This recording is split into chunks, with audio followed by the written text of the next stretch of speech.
yaitu dalam hal ini kriteria penelitian maupun kriteria pengabdian masyarakat, itu yang ditanyakan dalam matrik laporan evaluasi diri. Ya. Sebagai contoh misalnya dalam kriteria sumber daya manusia, yaitu kriteria keempat. Ya. Itu yang ditanyakan ini kinerja dosen. Ya.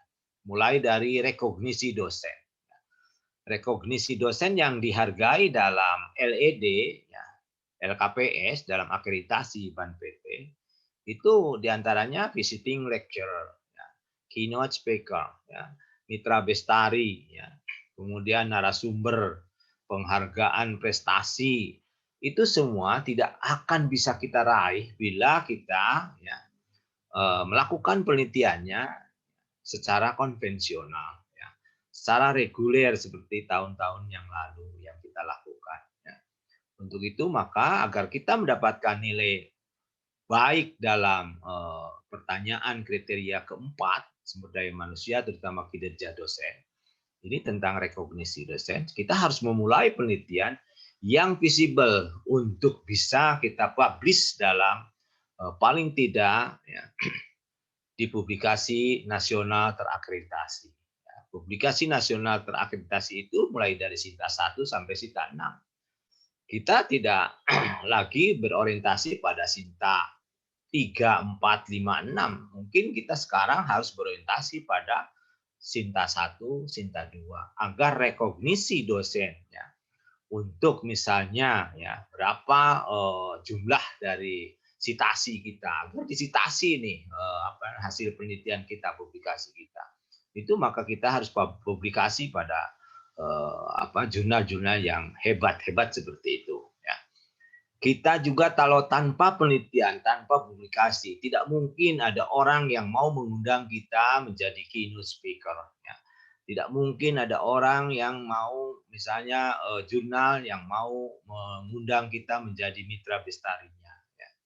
Jadi untuk itu, ya, maka kita harus coba mengubah pola pikir sekarang bahwa mengubah haluan, jangan sampai kita melakukan penelitian hanya sekedar palaku tanpa dosa begitu ya untuk menggugurkan kewajiban saja, tapi betul-betul kita punya visi dalam melakukan penelitian maupun pengabdian masyarakat untuk publikasi yang hebat ya, publikasi nasional terakreditasi ya maupun publikasi internasional yang terindeks seperti itu ya. Begitu juga ya kegiatan penelitian dosen yang relevan dengan bidang prodi. Ini sangat ditanyakan ya, sangat banyak pertanyaan terhadap itu ya dalam LED ya. Negeri kita siapa yang pernah mendapatkan dosen Unpar yang mendapatkan sumber dana dari luar negeri? Tidak ada. Ya, belum ada ya.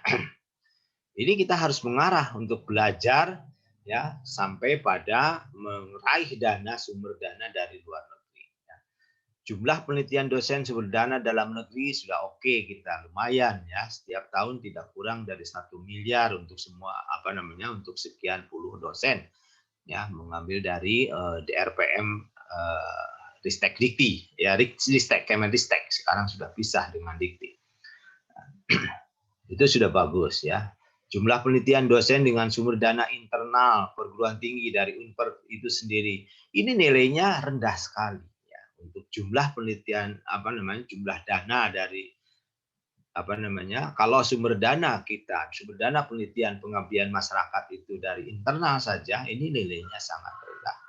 Jadi untuk itu kita jadikan ajang penelitian ini sebagai ajang pembelajaran ya, sumber dana penelitian maupun pengabdian masyarakat dengan internal ini jadikan ajang pembelajaran bagi kita untuk meraih sumber dana dari dalam negeri, dari paling tidak dari Ristek DRPM ya. Kemudian apalagi kalau kita berorientasi pada sumber dana luar negeri ya. Begitu juga dengan PKM ya. PKM pun kita ya, apalagi ada yang bertanya pada saya, apa sih urgensinya hasil pengabdian masyarakat harus dipublikasikan ya. Ini yang jadi masalah, tidak paham para teman-teman itu, tidak paham ujung daripada penelitian maupun pengabdian masyarakat kita itu. Ya. Target kita di ujungnya itu adalah ini untuk dalam rangka mengisi ya laporan evaluasi diri untuk itu, yaitu untuk akreditasi. Gitu. Tanpa adanya akreditasi program studi itu tidak ada apa-apanya, tidak akan laku, ditinggalkan oleh semua orang masyarakat kita. Ya. Jadi harus dipahami bahwa urgensi daripada diseminasi harus di tingkat nasional paling tidak, jangan lokal ya. Apalagi kalau bisa sampai internasional, publikasi juga begitu ya. Kemudian harus integrasi dengan pendidikan, adalah urgensinya adalah untuk itu ya. Untuk akreditasi ujung-ujungnya itu agar program studi kita itu laku di masyarakat. Ingat, kalau tidak ada mahasiswa suatu program studi, maka kita kehilangan salah satu sivitas akademika. Hanya akan ada dosen saja. Maka tugas kita tidak ada mengajarnya di situ. Tidak ada bidang pendidikannya. Maka tidak lengkap kita disebut sebagai dosen. Karena tugas dosen harus melaksanakan tridharma pendidikan tinggi. Ya, yaitu melakukan pendidikan, penelitian, dan pengabdian masyarakat. Dapat dibayangkan kalau tidak ada mahasiswanya suatu program studi, walaupun itu didanai penelitian dan pengabdiannya, maka kita tidak lolos ya dalam BKD ya, tidak lolos dalam ekuivalensi waktu mengajar penuh ya seperti itu. Karena unsur pendidikannya tidak ada. Jadi mohon ini dipahami oleh teman-teman semua bahwa kita mengapa harus memacu diri ya, meningkatkan standar penelitian maupun pengabdian masyarakat. Kemudian lagi dalam kriteria dari akreditasi ini ditanyakan juga jumlah publikasi dan seminar dosen yang relevan dengan bidang prodi. Ya. Itulah sebabnya maka karena ada pertanyaan seperti ini kita harus berorientasi pada pengembangan keilmuan program studi. Ya. Keilmuan program studi sudah dibagikan kepada para dosen. Dosen A mengajar mata kuliah A, dosen B mengajar mata kuliah B, dan seterusnya sudah dibagikan kepada dosen. Maka pakem itu tolong ya dijadikan dasar untuk melakukan pendidikan, penelitian, dan pengabdian masyarakat. Harus sesuai dengan bidang prodinya itu. Ya. Artikel dosen yang disitasi, ya ini juga menjadi pertanyaan. Berapa sitasi atas publikasi kita? Ya. Saya saja sudah puluhan tahun ini, 33 tahun saya menjadi dosen, itu baru 67 sitasi. Ya. Saya juga heran, kenapa? Apakah bidang ilmu saya tidak banyak peminatnya atau bagaimana? Ya. Padahal saya secara pribadi sudah berusaha untuk melakukan publikasi seperti itu. Ya. Apalagi kalau dosen baru, ini sitasinya mungkin lebih rendah lagi dari saya. Gitu ya. Tapi ya mudah-mudahan kita ke depan bisa meningkatkan hal ini. Luaran penelitian dan PKM yang dihasilkan oleh dosen. Ya. Ini juga menjadi pertanyaan. Integrasi kegiatan penelitian dan PKM dalam pembelajaran juga ditanyakan. Berapa judul penelitian yang menghasilkan buku ajar, yang menghasilkan buku referensi, yang menghasilkan buku teknologi tepat guna, menghasilkan monograf dan seterusnya. Ya, itu ditanyakan. Ya.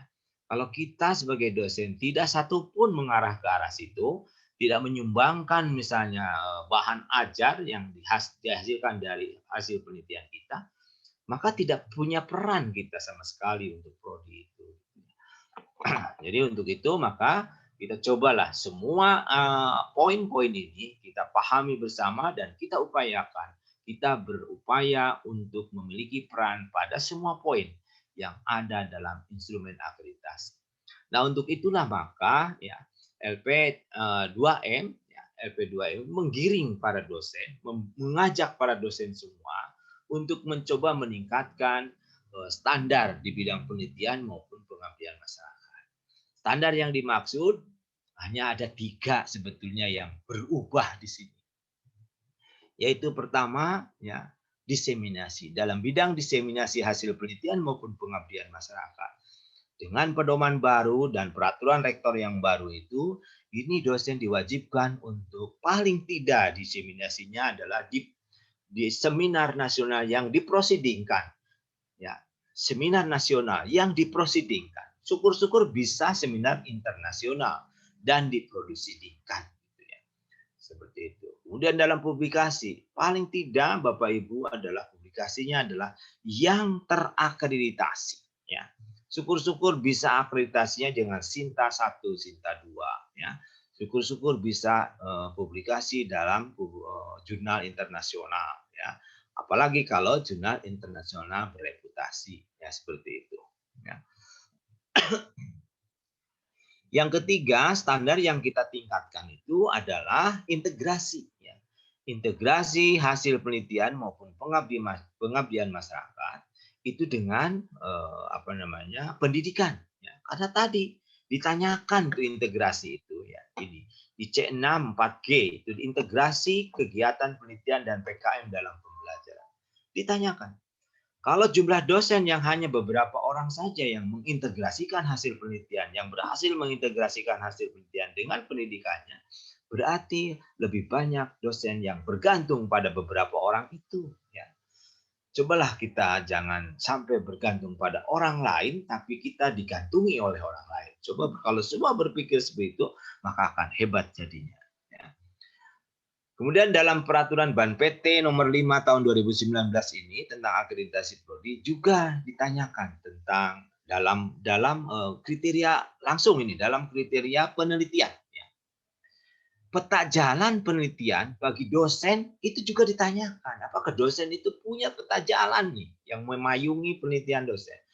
Prodi itu punya peta jalan apa tidak? Ya, peta jalan penelitian, peta jalan pengabdian masyarakat. Punya tidak? Universitas punya peta jalan tidak? Fakultas begitu juga. Ya. Ingat, kalau akreditasinya adalah akreditasi program studi, maka yang banyak dicecar di situ nanti itu adalah UPPS, ya. Sehingga sekarang ini orang lebih cenderung bilang bahwa yang diakreditasi sekarang itu bukan prodi, tapi UPPS atau Unit Pengelola Program Studi, ya. Maka yang wajib membuat atau menyusun LED itu adalah UPPS. Siapa UPPS itu? Fakultas, yaitu dekan, pimpinannya adalah dekan.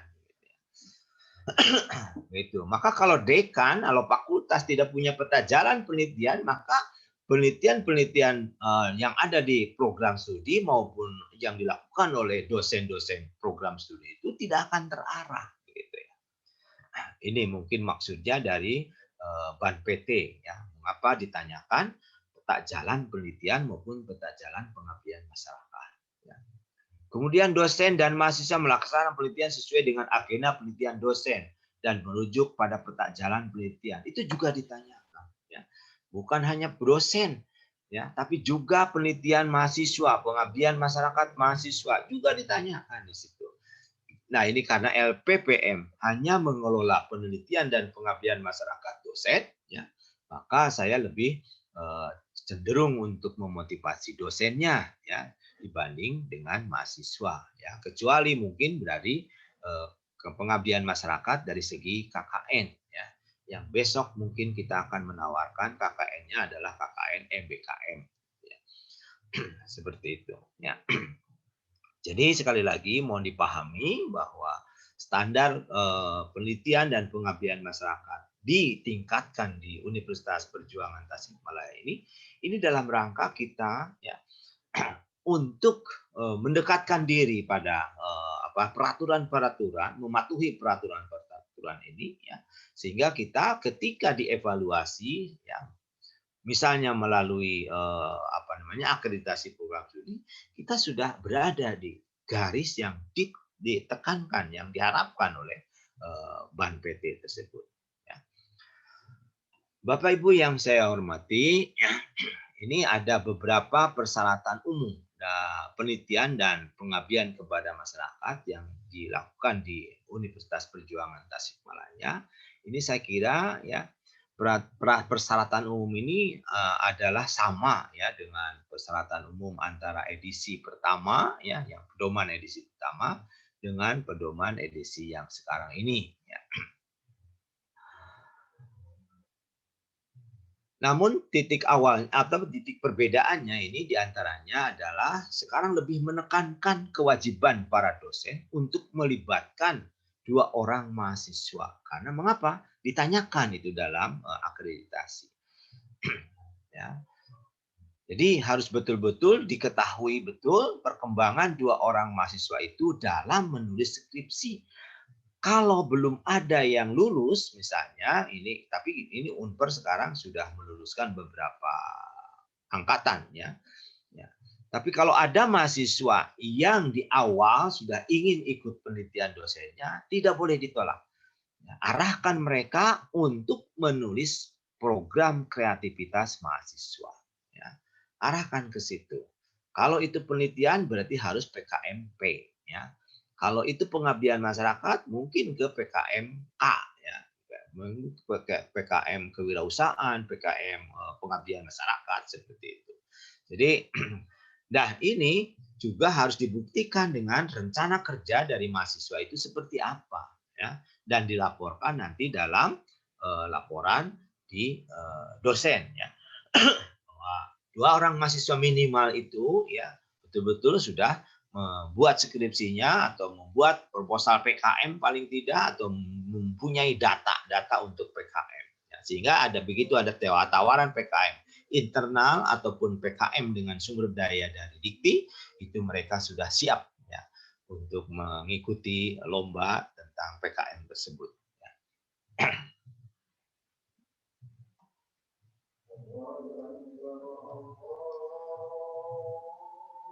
Kemudian dalam pelaksanaan penelitian, ya, dalam pelaksanaan penelitian ini juga hampir sama ya, sama ini ya, seperti yang sudah Bapak Ibu lakukan ya, itu bahwa peneliti dan pengabdi itu wajib melaksanakan penelitian, sudah dilakukan dan itu di Monep ya, dilakukan monitoring dan evaluasi. Monitoring itu ada 2 tahap, ya.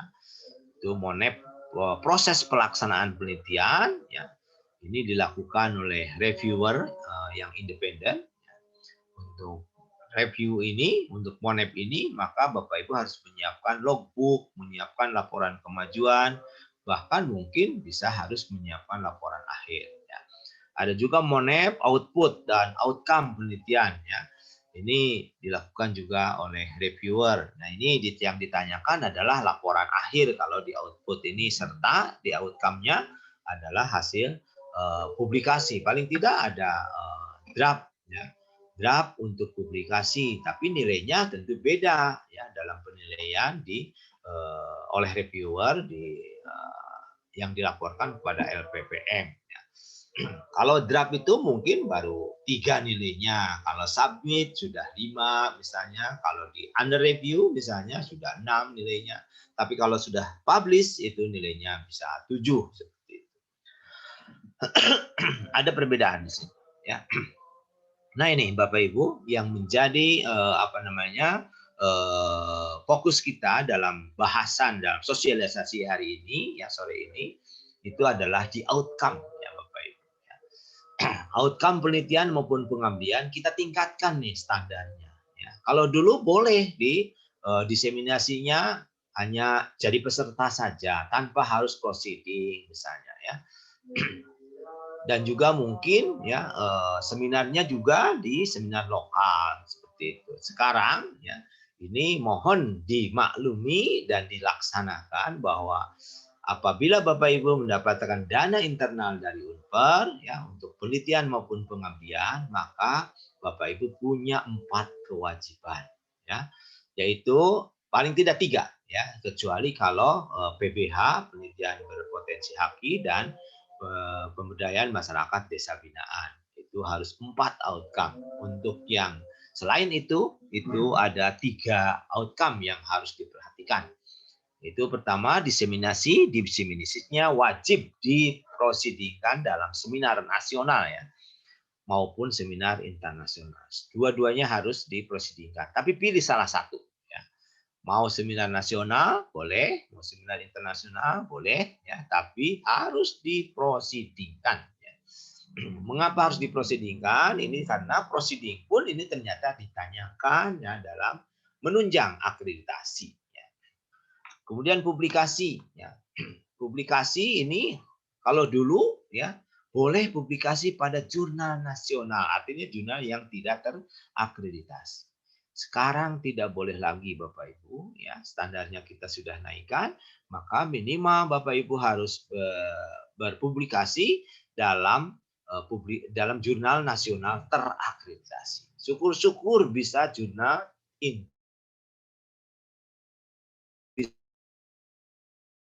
indeks, ya.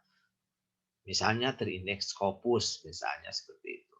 Nah, jadi mohon dipahami ya, hal-hal seperti ini karena kita ingin ya mendukung proses akreditasi UPPS, akreditasi program studi. Ya. Bukan saya ingin mempersulit para dosen Unper semua, tidak sama sekali. Kalau tidak ditanyakan dalam akreditasi, mungkin menurut saya tidak perlu kita diseminasian ya. Publikasi buat apa? Gitu ya. Tujuannya nggak ada gitu ya. Tapi ya, karena itu ya targetnya adalah akreditasi ya. Apalagi kita adalah perguruan tinggi swasta ya, maka kita harus semuanya berorientasi pada itu ya. Yang ketiga, kewajiban outcome Bapak Ibu yang ketiga adalah mengintegrasikan hasil penelitian tersebut dengan bidang pendidikan. Ya. Karena itu termaktub dalam standar nasional Permendikbud nomor 3 tahun 2020 dan juga ada nih dalam peraturan Ban PT ya di matrik akreditasi itu ya, matrik LED ya. Integrasinya dalam bentuk apa? Ya tadi seperti saya sebutkan di awal, bisa Bapak Ibu membuat bahan ajar dulu lah, belajar bahan ajar. Ya. Paling tidak ada PPT yang dimasukkan di situ, ya, yang menunjang bahan mata kuliah tertentu, ya, sehingga ini PPT itu bisa dijanjikan pengkayaan mata kuliah, ya, materi mata kuliah, mengkayakan materi mata kuliah, enrichment, ya. Kemudian lebih baik lagi kalau dibuat buku ajar. Ya, mengapa saya sebut lebih baik buku ajar? Karena bahan ajar itu tidak ada harganya sebetulnya ya untuk PAK Bapak Ibu.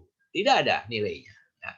Tapi ya kalau ingin Bapak Ibu sekali dayung 2-3 pulau terlampaui, kewajiban penelitian pengabdian masyarakat, outcome-nya terpenuhi, dan juga untuk PAK-nya juga terpenuhi, mengapa tidak membuat buku ajar saja, jangan bahan ajar gitu ya. Kemudian atau lebih bagus lagi bila buku teks misalnya ya. Misalnya Bapak Ibu mengajar mata kuliah misalnya budidaya tanaman keras misalnya untuk pertanian agrotek misalnya ya. Maka Bapak Ibu kalau ingin membuat buku teks ya silakan yang berhubungan dengan mata kuliah itu ya. Buku teks itu. Buku teks saya tentang ekologi ya. Itu sudah saya terbitkan pada tahun 2010 ya, buku teks. Kemudian monograf, hasil penelitian monograf ini agak berat karena harus beberapa atau banyak penelitian untuk membuat satu monograf itu dan penelitiannya mungkin harus 2 kali roadmap lagi. Satu roadmap misalnya 3 tahun, maka 2 roadmap 6 tahun baru bisa membuat satu monograf. Dan itu pun harus antara roadmap 1 dengan roadmap kedua ya itu harus berhubungan betul, harus mendalam ya seperti itu. Ya. Kalau teknologi tepat guna ini lebih mudah ya. Lebih mudah bila Bapak Ibu menciptakan teknologi tepat guna kemudian dibuat bukunya langsung bisa. Nah, lebih berat lagi ini adalah buku referensi. Ya. Buku referensi ini mungkin ya seumur kita jadi dosen, mungkin bisa hanya menciptakan satu buku referensi karena betul-betul dukungan referensinya begitu banyak ya di situ diperlukan. Ya. Nah, itu adalah kewajiban, 3 kewajiban, outcome ya dari Bapak Ibu dosen apabila mendapatkan sumber dana internal selain ya penelitian berpotensi haki dan pengembangan kalau pengabdian masyarakatnya pengembangan masyarakat desa binaan ya. Tapi kalau Bapak Ibu kebetulan ya mendapatkan dana internal ini untuk penelitian dengan skema PBH, penelitian berpotensi haki, maka haki itu betul-betul menjadi kewajiban di samping 3 kewajiban outcome yang sudah terdahulu saya jelaskan. Ya. Begitu juga dengan PMDB, maka kewajiban mendapatkan atau menghasilkan haki itu diutamakan. Ya. Di samping 3 kewajiban yang terdahulu. Haki ini bisa ada paten, paten sederhana, hak cipta, hak merek, dan seterusnya. Ya. Mungkin budaya itu bisa mengajukan pada pelindungan varietas tanaman. Kalau misalnya beras hitam itu sudah berhasil tuntas dilakukan penelitiannya ya dan mendapatkan varietas baru untuk melindungi hak atas kekayaan penciptaan varietas tanaman beras hitam budaya mungkin bisa harus menurut saya ini dipatenkan ya dihakikan gitu ya.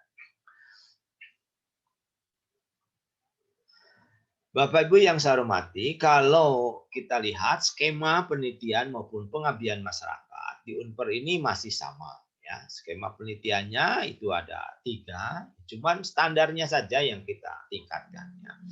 Yaitu penelitian dosen pemula, penelitian unggulan program studi ya atau PUPS dan penelitian berpotensi haki. Nah, ini penelitian yang berpotensi haki ini di samping 3 kewajiban untuk menghasilkan outcome ditambah harus menghasilkan haki ya, Bapak Ibu.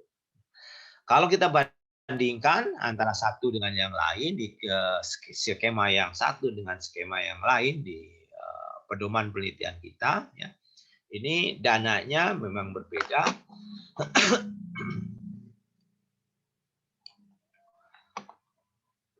Untuk dana pada PDP itu hanya 10 juta. Ya. Tujuan dari skema PDP ini hanya melatih dosen ya untuk meraih skema di DRPM sebetulnya ya. Dan yang kedua adalah menginisiasi ya peta jalan. Artinya kita memacu para dosen untuk punya peta jalan penelitian. Ya. Sehingga dengan kita meraih dana internal PDP ini ya penelitian dosen pemula ini ya maka kita sudah mulai punya peta jalan penelitian ya. Di samping pada saat awal menyusun proposal PDP pun ya Bapak Ibu harus sudah punya peta jalan sendiri ya. Penelitian pertama apa, kedua apa, ketiga apa. Tahun pertama, tahun kedua, tahun ketiga ya. Kemudian dibuktikan dengan adanya penelitian dari PDP ini ya, tahun pertama ini hasilnya, tahun kedua besok ini hasilnya, tahun ketiga ini hasilnya. Sehingga apabila Bapak Ibu sudah terlatih di PDP ketika masuk ke DRPM ya itu sudah punya pengalaman ya sehingga kemungkinan untuk menangnya atau didanainya itu lebih tinggi gitu ya. Sedangkan PUPS ya penelitian unggulan program studi ini ditujukan untuk menghimpun ya kekuatan prodi ya untuk mempercepat pencapaian visi misi program studi, visi misi UPPS ya. Yang tentunya kalau visi misi prodi dan UPPS tercapai maka visi misi universitas pun akan segera tercapai ya. Oleh karena itu maka untuk PUPS ini penelitian unggulan program studi ini ya para dosen ya menurut saya tidak hanya 1-2 orang yang tergabung di satu judul itu ya.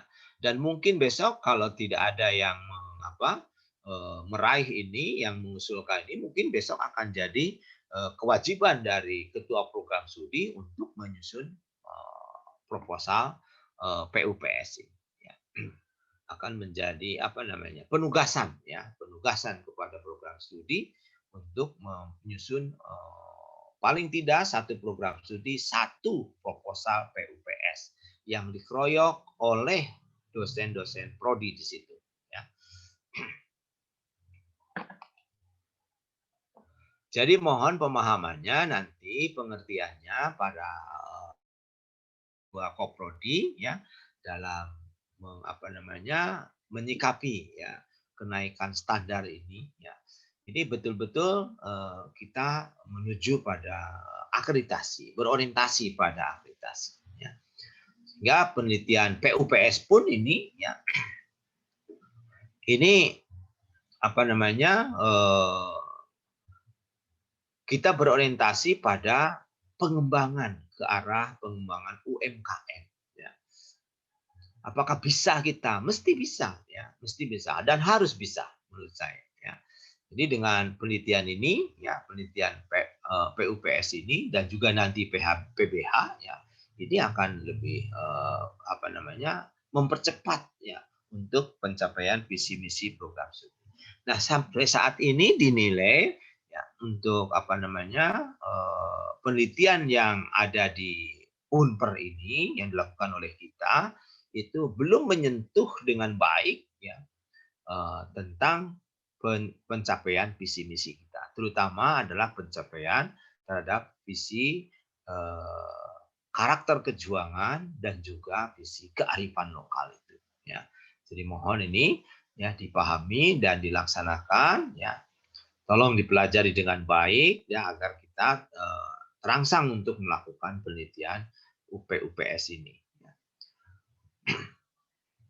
Kemudian untuk penelitian berpotensi haki ini sesuai dengan namanya tentunya adalah harus menghasilkan haki ya, HKI. Ya. Dari penelitian ini ya, ini ternyata dananya sudah disetujui oleh rektor, saya mengusulkan 20 juta per proposal per tahun ya. Jadi ini ada kenaikan 5 juta ya. Itu sudah disetujui ya. Per proposal itu per tahun 20 juta ya. Jadi monggo nanti para dosen di Unper ini di program studi untuk bersama-sama untuk menyusun terutama dua ini ya PUPS dan PBH ini ya agar kita bisa segera ya dapat mempercepat perolehan haki. Saya kira ini yang mungkin yang dianggap berat untuk dilakukan sehingga ya, dari kemarin itu penelitian berpotensi haki kurang laku ya bila dibandingkan dengan dua skema yang lainnya ya. Jadi mohon ini untuk dipelajari lagi dengan baik agar kita semua bisa memperoleh haki ya. Karena harga haki nilainya itu sangat tinggi dalam akreditasi maupun dalam akreditasi PAK ya, penilaian angka kredit ya. Penilaian angka kredit itu adalah untuk keuntungan pribadi dosen ya. Dampak positif dari perolehan haki itu dosen akan memiliki nilai PAK yang cukup bagus ya. Kemudian ini orientasi berikutnya dari PBH itu adalah mencoba menginisiasi pembukaan industri berbasis riset. Jadi kalau kita memiliki produk kemudian dihakikan dan kemudian dibuka industrinya, bisa jadi ini menjadi sumber RGU ya, revenue generating unit, baik bagi program studi, fakultas atau universitas ya. Kalau itu industrinya yang hasil penelitian dosen itu ya mau dikembangkan di program studi ya ataukah di fakultas ataukah di skala lebih besar di universitas, silahkan ya. Tinggal berkoordinasi dengan pimpinan fakultas, pimpinan universitas ya. Kami tidak akan merebut hak-hak seperti itu ya. LP2M dengan memotivasi dosen dan berhasil mendapatkan haki serta berhasil membuka industri saja sudah sangat bahagia ya. Apalagi kalau sampai industrinya bisa menghasilkan RGU yang hebat ya untuk menambah pendanaan institusi. Ya. Mengenai outcome seperti tadi saya sampaikan, ini adalah standarnya ya yang sudah kita naikkan ya. Ini berdasarkan surat keputusan rektor ya. Ini artinya kalau surat keputusan rektor itu berarti pimpinan universitas itu sudah menyetujui untuk meningkatkan standar outcome yang ada dalam penelitian maupun pengabdian masyarakat. Ya.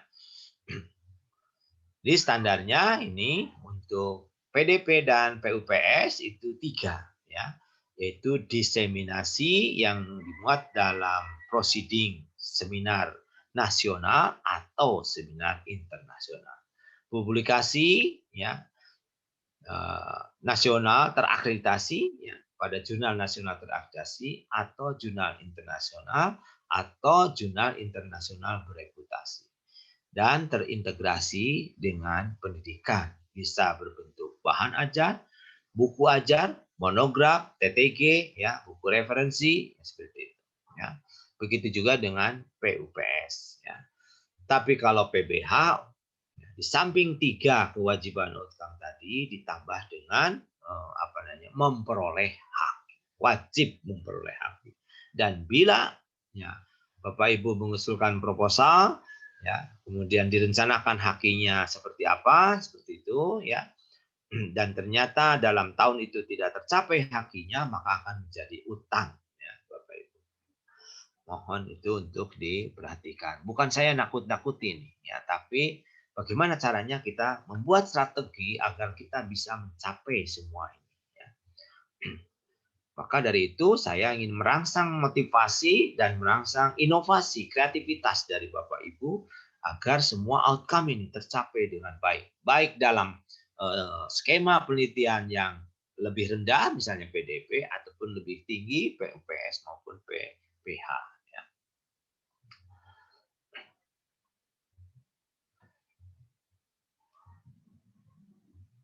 Nah, begitu juga dengan pengabdian masyarakat, Bapak Ibu. Ya, pengabdian masyarakat pun, ya, ini mohon maaf, untuk dananya, ini bukan 20 juta, tapi masih 7,5 juta. Ya. Belum terrevisi. Ya. Ini juga standarnya sudah kita naikkan. Ya. PMDB 10 juta, Halo? Pak. PMDB 10 juta. Oh ya, sorry. 10 juta. Ya, naik, Pak.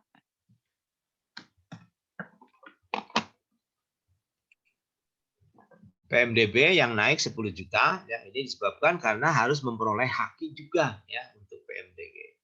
Yang lainnya sama seperti tadi penelitian, ya, itu standarnya adalah 3 outcome, diseminasi, publikasi, dan integrasi. Ya. Diseminasinya harus pada proceeding, ya, diproceedingkan ya untuk seminar nasional atau seminar internasional.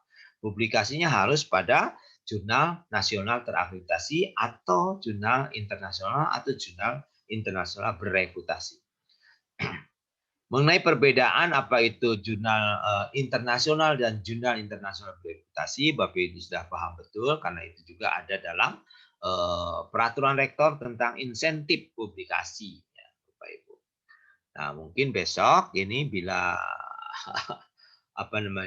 standar di penelitian dan pengabdian masyarakat sudah naik, mungkin besok kita akan usulkan juga ya kenaikan insentif publikasinya. Tapi mungkin insentif publikasi juga harus ada yang apabila Bapak Ibu menambahkan ya outcome tambahan seperti itu ya. Mungkin yang harus kita perjuangkan adalah outcome tambahannya. Outcome wajibnya itu sudah terkandung dalam proses penelitian, pendanaan penelitian, tapi kalau outcome tambahan ya, itu mungkin yang harus kita perjuangkan. Insya Allah suatu saat LP2M akan mengusulkan itu kepada rektor, ya. Mudah-mudahan Pak Rektor memahami itu semua agar para dosen dalam melakukan penelitian ini, ya, outcome-nya dihargai dengan baik, ya, dengan cara memberikan insentif terhadap outcome tambahan paling tidak. Kalau outcome wajibnya mungkin sudah oke lah ya. Tapi kalau outcome tambahan ini belum kita pikirkan ya sejak tahun 2016-17. Ya. Insya Allah ke depan kita akan perjuangkan. Saya kira itu yang perlu saya sampaikan, ya. Yang perlu pemahaman berat dari Bapak Ibu, ya, pemahaman yang baik dari Bapak Ibu dosen, peneliti atau pengabdi, ya. Karena yang lain-lainnya itu hampir sama dengan yang edisi pertama, ya. Yang menjadi berubah itu adalah pendanaan, tujuan skema, dan outcome. Terutama yang paling berat di sini outcome-nya. Ya. Sedangkan mengapa outcome itu standarnya dinaikkan, tadi sudah saya jelaskan di awal, disebabkan karena adanya perubahan-perubahan peraturan, ya, atau dasar hukum yang mewajibkan kita melakukan penelitian, baik mulai dari standar nasional dikti, ya, tentang yaitu pada Permendikbud nomor 3 tahun 2020, ada juga keputusan Dirjen Dikti nomor 12 tahun 2021, dan bahkan ada peraturan rektor. Tapi yang paling berat ini, ya, peraturan Ban PT nomor 5 tahun 2019. Mereka betul-betul institusi independen yang tidak bisa dipengaruhi oleh Kemendikbud itu sendiri, ya. Sehingga apalagi kita perguruan tinggi, ya, tidak bisa mempengaruhi Ban PT ini. Maka kita bisanya hanya mengikuti. Bila tidak ikut, maka nilainya rendah, bahkan mungkin tidak terakreditasi, ya. Tapi kalau kita ikut dan melaksanakan semua yang diharapkan oleh Ban PT ini, ya, maka kita bisa mendapatkan penghargaan dari Ban PT berupa akreditasi baik sekali, dan mungkin bahkan unggul. Saya yakin betul Bapak Ibu semua bisa melakukan ini, dan saya yakin betul kita semua, Bapak Ibu semua, bisa mencapai nilai akreditasi untuk poin penelitian ini, ya, bisa mencapai 4,0 setiap poin, ya, di akreditasi ini, ya. Jadi untuk itu bila tadi standar-standar yang sudah kita naikkan itu dilaksanakan oleh Bapak Ibu, saya yakin, ya, kita dalam bidang penelitian dan pengabdian masyarakat mendapatkan poin yang tinggi, minimal 3, ya. Minimal 3, ya. Bahkan 4,0 pun setiap pertanyaan kriteria dalam matriks matriks penilaian, ya, laporan evaluasi diri bisa mencapai 4,0, ya. Untuk itu marilah kita mulai, kita niati dengan niat yang baik, niat ibadah pada institusi kita yang kita cintai ini, ya. Yang tentunya adalah institusi tempat kita berkreasi, tempat kita mengembangkan diri, ya, dan bahkan tempat kita mencari nafkah di situ, ya. Untuk itu maka siapa lagi kalau bukan kita yang akan mengembangkan institusi tersebut, ya. Dimohon sekali lagi kelegawaan dari Bapak Ibu semua, ya, atas kenaikan standar, ya. Saya kira demikian Bapak Ibu semua dan Bu Listi, ini tentang pedoman penelitian yang terbaru kita itu, filosofi yang mendasarnya adalah dikenaikan standar itu. Saya kira demikian. Untuk kesempatan berikutnya saya kembalikan dulu kepada Saudara Listi, Sekretaris LPPM. Terima kasih. Iya, baik. Terima kasih banyak Pak Dr. Eming dan Bapak Ibu. Kita sekarang sampai ke diskusi. Untuk diskusi, Bapak Ibu boleh langsung raise hand atau bisa meng-unmute audionya, dan juga bisa menulis pertanyaan di kolom chat. Saya lihat di kolom chat sudah ada Pak Yusuf. Pak Yusuf, pertanyaannya adalah mohon penjelasannya Pak, bentuk penelitian pengabdian kepada masyarakat harus seperti apa yang mengedepankan kearifan lokal, khususnya bagi kami yang di Prodi Teknik Informatika. Terima kasih. Itu Pak Dr. Ening dari Pak Yusuf Teknik Informatika. Ya, baik, terima kasih Pak Yusuf. Ini pertanyaan yang menggelitik. Harusnya ini yang menjawab adalah pimpinan universitas. Ya, jadi begini. Dalam merumuskan visi misi itu tentunya adalah keluar pertama kali visi misi itu dari pimpinan universitas. Ya. Setelah itu disosialisasikan kepada kita semua. Ya. Dalam visi misi itu, dalam merumuskan visi, tentunya ada kata kunci. Ya. Kata kuncinya itu kalau di visi Unper itu adalah pertama kearifan lokal, yang kedua karakter kejuangan. Ya. Atau apa ya? Nah, ini di dalam merumuskan visi misi ini tentunya harus ada penjabaran dari setiap kata kunci itu. Ya. Apa yang dimaksud karakter kejuangan? Apa yang dimaksud kearifan lokal, gitu ya. Karena ternyata setelah saya mendengarkan pidato-pidato dari Pak Rektor, ya, yang selalu mengutarakan tentang karakter kearifan lokal, ya, itu mengarahkan pada budaya orang Sunda. Ya. Beda sekali pemahamannya dengan yang saya pernah pelajari tentang kearifan lokal dalam ilmu saya di ilmu lingkungan atau di ekologi. Sehingga saya tidak bisa menjelaskan lebih banyak tentang kearifan lokal, ya, seperti itu, ya. Karena ini kewajiban Pak Rektor, pimpinan ujung yang merumuskan visi itu. Ya. Dalam merumuskan visi itu saya tidak pernah diajak satu kali pun untuk menguji, ya, visi itu, tidak, ya, sama sekali. Saya padahal sudah bekerja 4 tahun lebih itu di Unper, tapi tidak pernah langsung sudah dirumuskan, ya.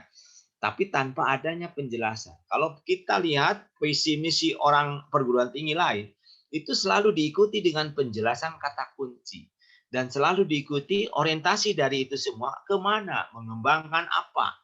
Nah, hanya LPPM itu yang berorientasi pada mengembangkan UMKM. Itu pun rumusan saya, gitu ya. Dengan karakter kejuangan dan kearifan lokal itu, ya, itu kita ingin mengembangkan UMKM, gitu ya. Sehingga UMKM yang kita ciptakan itu adalah UMKM yang berkarakter kejuangan dan menggunakan sumber daya lokal seperti itu. Nah, karena jiwa saya jiwa lingkungan, sehingga keilmuan saya tentang memaknai kearifan lokal itu dari segi ilmu lingkungan, tentunya ke arah sumber daya. Tapi kalau Bapak Ibu mendengarkan kearifan lokal yang dijabarkan oleh Pak Rektor itu adalah filosofi orang Sunda, cager, bager, bener, pintar, seperti itu, ya, dan seterusnya itu, ya. Jadi mohon nanti Bapak Ibu silahkan, ya, mungkin arahkan penelitian-penelitian itu yang ke arah situ, gitu, ya. Ke arah filosofis Sunda, ya. Orang Sunda, cager, bager, bener, pintar, terus singer, seperti itu, ya. Saya tidak bisa lagi menjelaskan lebih banyak, mohon maaf nih Pak Yusuf, ya. Mungkin kita suatu saat harus bersama-sama meminta penjelasan dari Pak Rektor. Sebenarnya kearifan lokal yang dimaksud itu seperti apa, gitu ya. Saya kira seperti itu Pak Yusuf. Mohon maaf saya tidak bisa menjawab dengan baik, ya. Ya, Pak Yusuf barangkali mau memberikan komentar, silakan langsung di-unmute saja Pak Yusuf. Oke, baik. Terima kasih Bu. Baik Pak Dokter, terima kasih jawabannya. Ya Pak, saya juga sebelumnya sempat bertanya waktu acara data sharing itu ke Prof. Arijani, ya. Ya beliau hanya menjelaskan, ya intinya saya sendiri belum terlalu bisa menyimpulkan, ya, karena belum mengerucut gitu kemana gitu ya. Mungkin tadi karena kearifan lokal yang dimaksud oleh lembaga Unper sendiri seperti apa. Tapi mungkin begini Pak, kemarin saya mengambil penelitian itu temanya adalah di koperasi ya. Saya berpikir Tasikmalaya itu salah satu pencetus berdirinya koperasi di Indonesia itu di kota Tasikmalaya, dan dari data yang saya miliki itu banyak sekali koperasi. Saya sendiri adalah pengelola koperasi gitu ya, koperasi syariah di Tasikmalaya. Nah, kalau tadi dikatakan mengerucut ke cager, bager itu kan ke karakter ya Pak ya. Ya. Bagaimana kalau pendekatannya ke misalkan tadi saya di Tasik itu banyaknya apa sih bordel misalkan. Nah, bisa nggak seperti saya di Tasik banyak koperasi, apakah itu bisa dikatakan menyerempet-nyerempet gitu Pak? Mungkin kalau secara ini belum ya, menyerempet-nyerempet kearifan lokal gitu ya. Sehingga nanti kita di prodi juga punya alasan mana sih kearifan lokalnya di penelitiannya mana gitu. Mungkin mudah-mudahan itu bisa dijadikan satu bukti gitu Pak. Nah, apakah bisa gitu Pak? Terima kasih Pak. Baik, terima kasih Pak Yusuf. Kalau kita lihat definisi kearifan lokal itu adalah akumulasi budaya yang tidak tercatat ya di masyarakat. Ilmu pengetahuan yang bagus ya, yang tidak tercatat di masyarakat, tapi dilakukan oleh mereka secara turun-temurun. Ya. Sebagai contoh misalnya ya, di Gawir itu tidak boleh ditebang, ya, ada penebangan. Ini di lingkungan lagi Pak, saya menjelaskannya ya, dalam bidang lingkungan lagi. Gawir itu harus ditanami dengan pepohonan berakar dalam seperti itu. Ya. Itu sebabnya apa? Karena takut longsor kalau ditebang, ya kan? Sumber air hilang seperti itu. Nah, itu adalah kearifan lokal yang seperti itu, yang ada dalam masyarakat tapi tidak ada di buku itu, ya. Mungkin sekarang saja setelah adanya rumusan kearifan lokal yang dituangkan di buku seperti itu, ya. Tapi itu diraih dari masyarakat. Maka kearifan lokal itu tidak boleh locally dalam arti sempit, lokali Tasikmalaya, lokali Jawa Barat, tidak. Tapi harus, karena kita orang Indonesia, mungkin lokalinya lokali negara gitu. Kearifan lokal orang Sunda seperti ini, kearifan lokal orang Dayak seperti ini, kalau itu baik, kita satukan jadi ilmu kearifan lokal di situ. Nah, begitu juga dalam penggunaan sumber daya, ya. Penggunaan ilmu pengetahuan dari nenek moyang kita, ya, seperti misalnya penggunaan sumber daya, contohnya misalnya kalau sakit kita rahut, ya, ini mungkin farmasi, pakai apa itu, pakai babadotan ditempel cager seperti itu kan.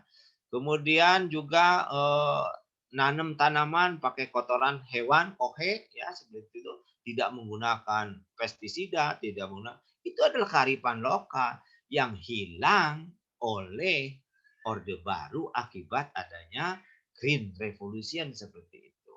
Ya. Padahal kearifan lokal lebih bagus. Nah, bordir di Tasikmalaya sudah turun-temurun ini keahlian seperti itu. Yang mungkin itu juga adalah hanya ada di lokalisasi. Ya bisa saja itu mungkin disebut sebagai kearifan lokal. Tapi ilmunya Pak Yusuf ya, bukan bordernya, tapi ilmunya untuk ke arah situ menggunakan sumber daya lokal misalnya ya, menggunakan tenaga kerja lokal, teknologi lokal seperti itu mungkin yang akan mendukung pada pemahaman kearifan lokal di bidang bordir. Tapi yang paling penting adalah penjelasannya lah ya, untuk misalnya bordir, mengapa bordir bisa disebut kearifan lokal? Ini mungkin penjelasannya yang harus diarahkan ke arah situ. di sedak-sedak pasti deket gitu lah kan. Kita mengarahkannya ke situ. Saya kira begitu. Mohon maaf ini tidak spesifik saya menjelaskannya ya. Karena saya sudah terkungkung oleh ilmu pengetahuan saya dalam ilmu lingkungan, bahwa kearifan lokal yang kita miliki itu, yang saya miliki, beda dengan kearifan lokal yang ada di rumusan visi Unper seperti itu. Terima kasih. Tapi mungkin ada teman yang mau bantu, silakan. Begitu Pak Yusuf, ingin menanggapi lagi atau mungkin dari teman-teman yang lain ingin menambahkan terkait dengan kearifan lokal di bidang penelitian, seperti apa ya integrasinya dalam bidang penelitian? Ya, sedikit Bu. Iya, silakan Pak. Tadi saya mungkin menangkap tentang bagaimana kearifan lokal itu misalkan memanfaatkan teknologi sumber daya kearifan lokal, karena untuk TI sendiri kan keilmuannya ya hampir Impor rata-rata ya. import Pak. Nah itu maksudnya. Itu mungkin Pak. Terima kasih Pak. Ya, manggalah silakan dirumuskan dengan teman-teman ya, sehingga mesti ketemu. Nah, disitulah makanya di unsur itu kearifan lokalnya diarahkan pada penggunaan sumber daya pedesaan, sumber daya lokal perdesaan. Itu jadi jelas kan? Sumber daya perdesaan, sumber daya lokal perdesaan. Gitu. Tapi kalau kearifan lokal di Unper ini, waduh, betul-betul terlalu luas, terlalu gambiang gitu ya. Jadi kita minta penjelasan lah ke Pak Rektor nanti sama-sama. Tapi kalau ada yang mau bisa menjelaskan lebih bagus, silahkan ya. Kita hargai dengan baik. Silakan. Iya, silakan Bapak Ibu. Ada yang mau memberikan komentar atau pendapatnya terkait dengan nilai-nilai kejuangan dan kearifan lokal di Unper ini dikaitkan kepada program penelitian dan pengabdian kepada masyarakat.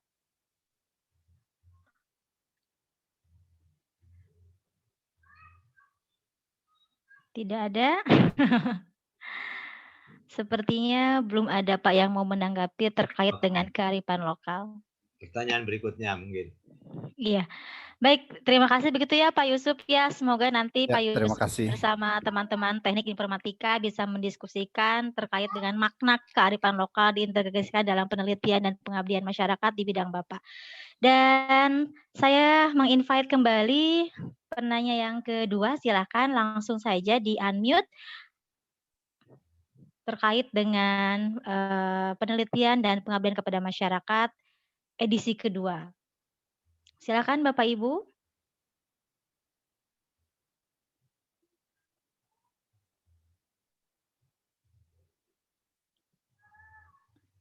Tadi seperti dijelaskan oleh Bapak Ketua P2M bahwa memang ada peningkatan ini ya nominal.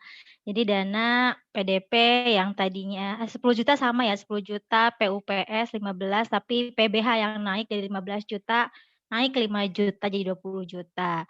Nah, yang pengabdian kepada masyarakat ini naiknya 2.500.000 per skema. Jadi untuk yang ibu itu dari 5 juta jadi 7.500.000, kemudian PMDB dari 7.500.000 jadi 10 juta, dan PTTG dari 5 juta jadi 7.500.000.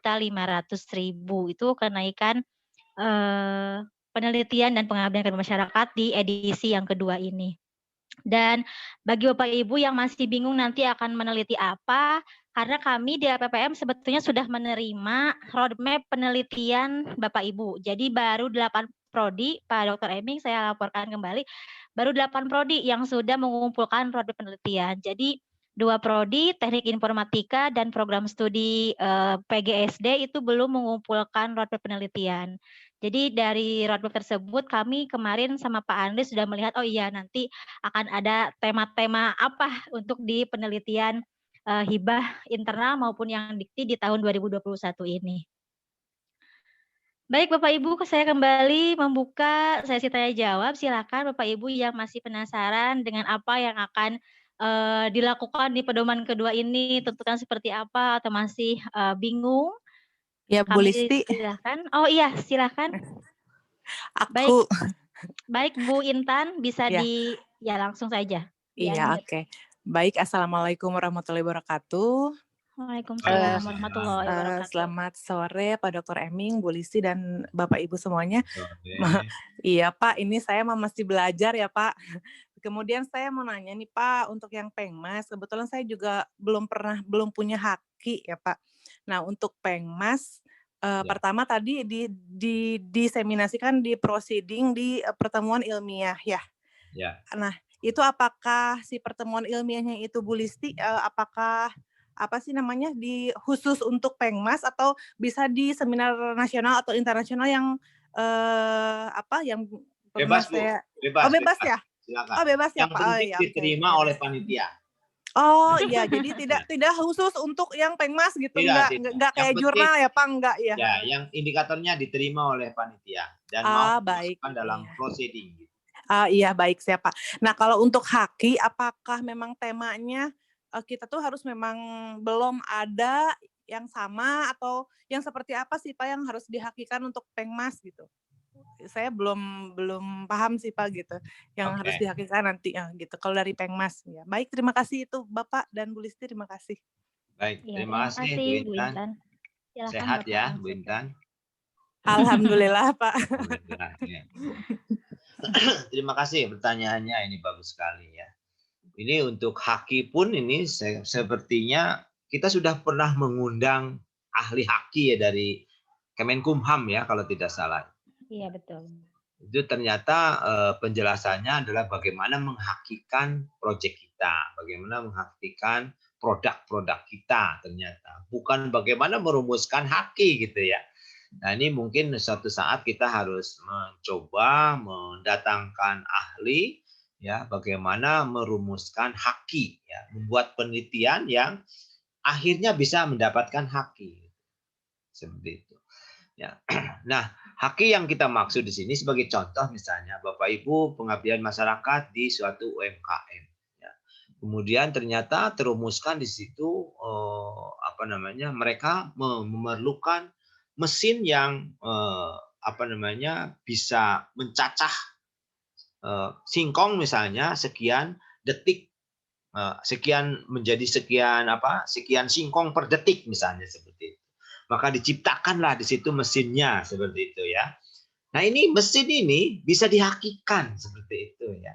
Penciptaan teknologi, bahkan Bapak Ibu bisa membuat teknologi tepat guna seperti itu ya.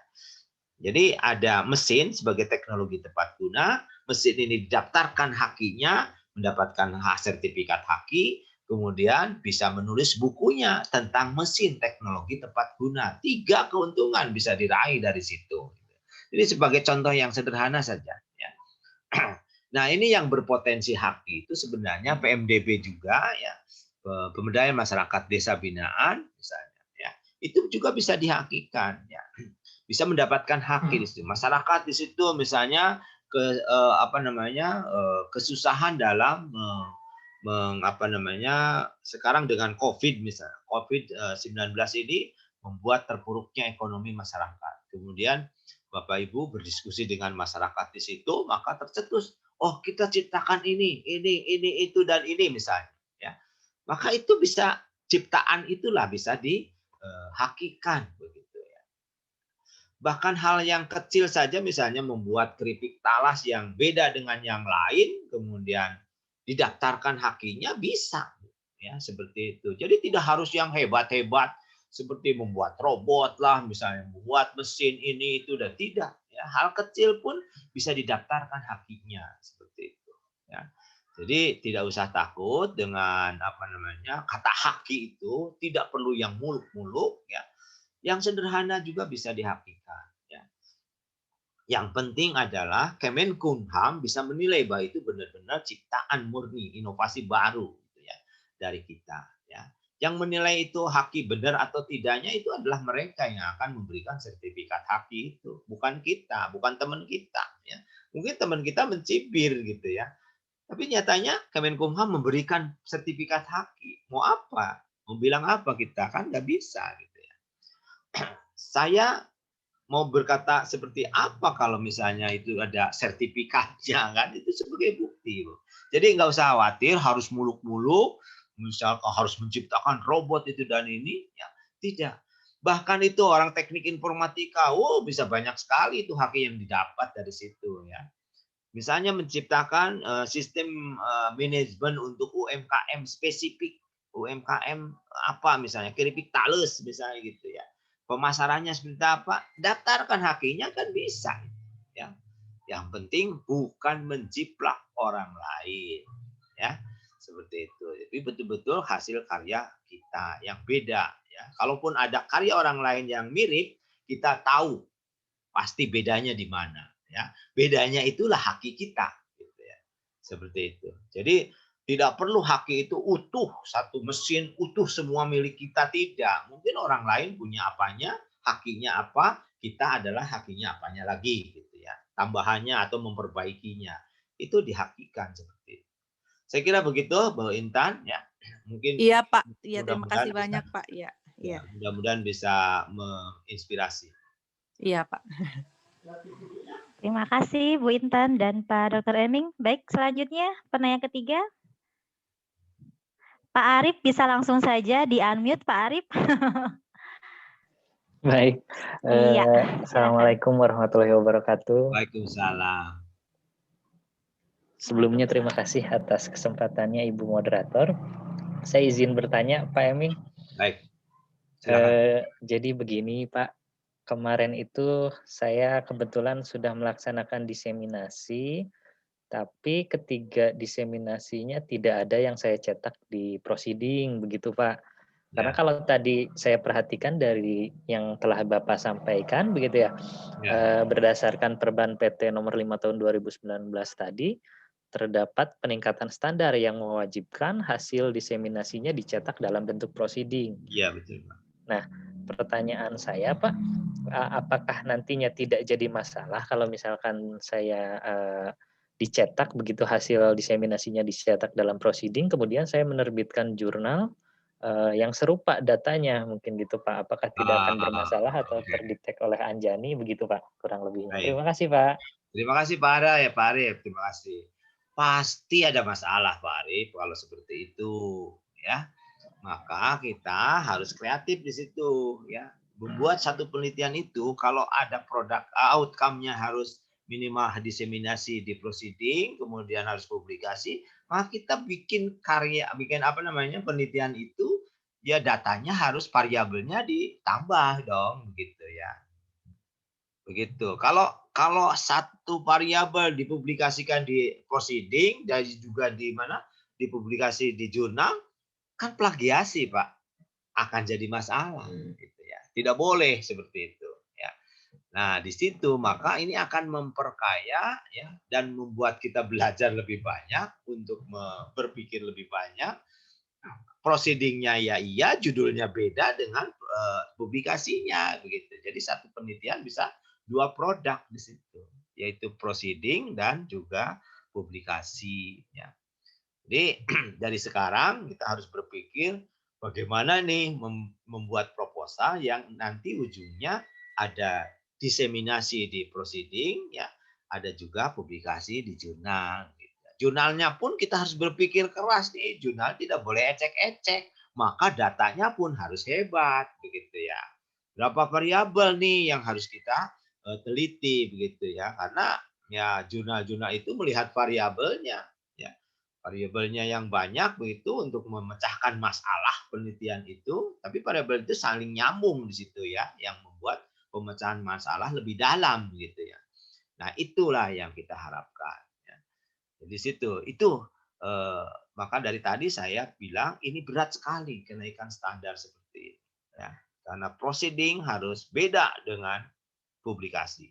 Publikasi di jurnal nasional terakreditasi saja ini datanya harus bagus. Gitu ya.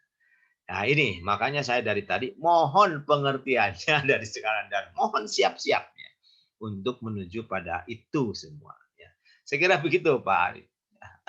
Iya Pak, terima kasih. Mohon maaf Baik. Pak, ini karena saya baru 1 tahun kemarin ikut program PDP ini Pak, jadi mungkin harus banyak belajar begitu ya Pak. Ya. Terima kasih banyak Pak jawabannya. Baik, terima kasih. Saya kembalikan Ibu Listiana, terima kasih. Terima kasih Pak Arif. Baru 1 kali berarti masih punya jatah 1 kali lagi. Jadi yang sudah PDP jatahnya 2 kali, nanti harus naik tingkat ke PUPS sama PMDH gitu. Harus naik level lagi ya Pak Arif, semangat. Masih ada kesempatan 1 kali PDP lagi untuk di yang sekarang. Baik teman-teman yang lain, masih ada pertanyaan kah? Silahkan kami buka kembali sesi tanya jawabnya.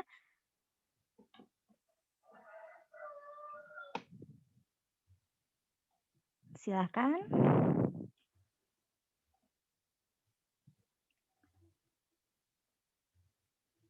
Tidak ada. Tidak ada yang bertanya lagi. Sepertinya tidak ada ya Pak. Baik. Kalau tidak Ya. ada, saya kira cukup mungkin ya. Tinggal Iya. nanti mempelajari Pedoman ya. dokumennya, pedomannya ya, yang akan kita publish pada hari Senin ya. Iya, betul. Publishnya melalui website kita ya di LPPM. Saya kira kata kuncinya adalah kesiapan dan ingin maju ya. Demikian cepatnya ya dari Bapak Ibu sehingga akan memotivasi diri untuk bisa memenuhi semua standar yang kita buat ya. Betapapun beratnya standar itu, kalau kita punya motivasi dan inovasi, tentunya semangat yang tinggi, maka kita akan mencapai standar-standar itu. Saya kira demikian. Terima kasih atas perhatian Bapak Ibu semua dan terima kasih atas keikutsertaan Bapak Ibu. Saya memberi penghargaan yang setinggi-tingginya untuk mengikuti sosialisasi pedoman penelitian maupun pedoman pengabdian masyarakat pada sore hari ini. Terima kasih. Billahi taufiq wa hidayah. Assalamualaikum warahmatullahi wabarakatuh. Saya kembalikan. Waalaikumsalam warahmatullahi wabarakatuh. Waalaikumsalam warahmatullahi wabarakatuh. Terima kasih banyak Bapak Ketua LP2M yang telah memaparkan jelas sekali terkait dengan pedoman terbaru, pedoman penelitian pengabdian kepada masyarakat edisi kedua. Dan sebelum saya tutup acara ini, ada informasi terkait time schedule yang akan kita lalui dalam 1 tahun anggaran kita untuk penelitian pengabdian. Jadi teman-teman dosen, call for proposal itu akan dilaksanakan pada tanggal 8 Februari hingga tanggal 28 Februari 2021. Jadi teman-teman yang sudah menyusun roadmap penelitian yang kemarin dikirimkan ke PPM, itu silakan ditindaklanjuti untuk diajukan di pendanaan tahun anggaran 2021 ini. Kemudian proses review dan seminar proposal akan dilaksanakan pada tanggal 5 sampai 10 Maret 2021. Revisi proposal akan dilaksanakan pada tanggal 11 hingga 20 Maret 2021. Penetapan penerima hibah penelitian dan pengabdian kepada masyarakat itu akan dilaksanakan pada tanggal 28 Maret 2021 dan kontrak penelitian insya Allah akan dilaksanakan pada tanggal 1 April 2021. Dan pelaksanaan penelitian itu dari bulan April hingga Oktober 2021 dan MONEF akan dilaksanakan pada tanggal 13 hingga 18 September 2021. Seminar hasil penelitian dan Pengmas 15 sampai 20 November 2021. Dan deadline diseminasi dan publikasi itu tanggal 31 Desember 2021. Nah, jadi Bapak Ibu, nanti hari Senin insya Allah kita akan share link pengumuman call for proposalnya. Ditunggu Bapak Ibu semua karya-karya penelitian maupun pengabdian masyarakat Bapak Ibu semua melalui pendanaan hibah penelitian dan pengabdian kepada masyarakat tahun anggaran 2021 ini.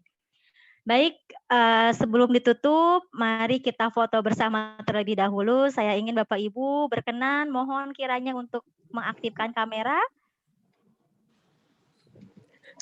Aduh, Bu Laras masih di mobil. Misteri di atas genteng, misteri di atas genteng. Di atas genteng. Iya dong. Mas Her udah bangun tidur gitu ya. Demi gabung loh aku di genteng. Aduh, Miss nyari sinyal. Mohon dibantu Pak Iki, Pak Andri di foto ya. Mohon Kita bantu Pak Andri, aku dari- turunin dari genteng. Iya. Andri ya. Screen yang pertama dulu ya. Itu 1. benar di genteng itu misteri. Perjuangan yang hebat. Salut. Pak Denny yakin nggak akan pindah dulu ruangan, Pak Denny? Gelap gitu, ih mau poek. 1, Ya cantik banget. Wow. 2, Habis di foto. 3. Yas kemana Yas? Prewed dia prewed. Oh gitu. Ya si beautify gitu. Ya. Baik. Kita akan masuk ke screen yang kedua ya. Sahawae 1. tadi screen kedua Ari Ami di Nun Sabaraha. Di rumah hiji. Ih, gesan itu bener. Screen yang kedua, oke. 1, 2, 3. Iya, sudah semuanya. Kembali lagi saya ingatkan Bapak Ibu yang belum mengisi daftar hadir, dimohon untuk mengisi di kolom chat telah disediakan link untuk daftar hadirnya. Bapak Ibu semua, saya ucapkan terima kasih banyak atas partisipasinya dalam kegiatan sosialisasi pedoman, penelitian, dan pengabdian kepada masyarakat edisi kedua. Saya Listi, mohon undur diri, mohon maaf atas segala kekurangannya. Assalamualaikum warahmatullahi wabarakatuh. Waalaikumsalam warahmatullahi wabarakatuh.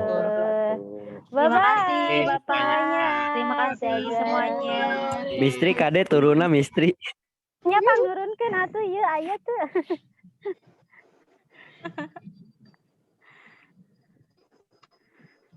Harus ada door prize serta tergigih gitu nya nu dina kenteng.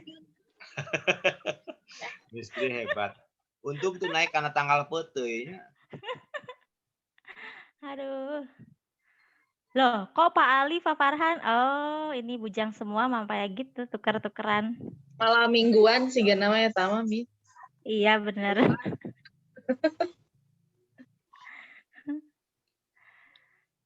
Pak Andri jangan dulu keluar ya. Pak Andri, Restu. Iki jangan dulu keluar ya. Bentar. Loh, bapaknya keluar.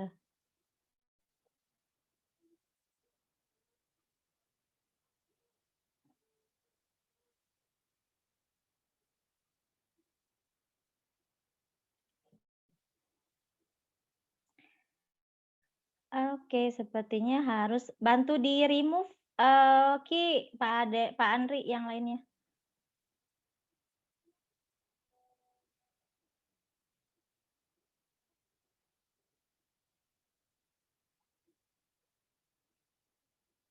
Aduh, baseuh si Pak Geri mah curiga.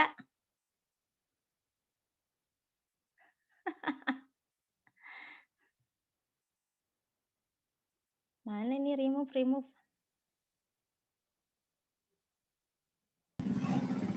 Hujanan beb, hampura, Oh, Mantap Pak Geri. keri lemur. eta ge geuning dina kenteng deui nya. Biasa, ya nuju di lemur Kenteng. nini. Oh, Curiga hese sinyalnya Pak.